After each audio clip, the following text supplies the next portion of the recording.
జిల్లాను కూడా భారీ వర్షాలు ముంచెత్తుతున్నాయి. రైతులకు తీవ్ర నష్టాన్ని మిగులుస్తున్నాయి. హుస్నాబాద్ వ్యవసాయ మార్కెట్ యార్డులో ధాన్యం తడిసిపోయింది. ధాన్యపు గింజలు మొలకలు వస్తున్నాయని రైతులు ఆవేదన చెందుతున్నారు. రాష్ట్ర ప్రభుత్వం వెంటనే కొనుగోలు చేయాలని కోరుతున్నారు. రైట్, ఏదైతే సిద్దిపేటలో చోటు చేసుకున్నటువంటి నష్టానికి సంబంధించి అప్డేట్స్ మా ప్రతినిధి క్రాంతి ద్వారా తెలుసుకుందాం. క్రాంతి, హుస్నాబాద్ మార్కెట్ యార్డ్ లో పూర్తిగా ధాన్యం రాసులు తడిసి ముద్దవుతున్నటువంటి సిచ్యువేషన్. అధికారులు ఎవరు కొనుగోలు చేయకపోవడంతో ఈ తడిసిన ధాన్యం మొలకలు వస్తున్నాయంటూ కూడా రైతులు ఆవేదన వ్యక్తం చేస్తున్నట్టు తెలుస్తోంది. డీటెయిల్స్ ఏంటి?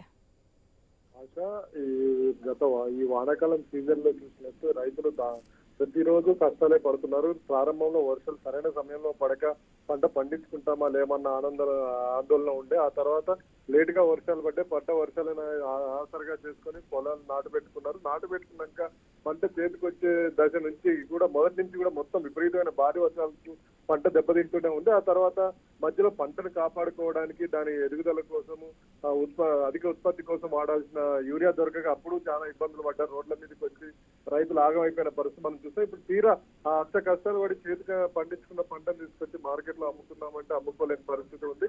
దీపావళికి ముందు నుంచే చాలా చోట్ల ఈ కొనుగోలు కేంద్రంలో అధికారులు ప్రజాప్రతినిధులు లాంఛనంగా ప్రారంభించినప్పటికీ కొనుగోలు మాత్రం వాస్తవంగా ప్రారంభం కాలేదు.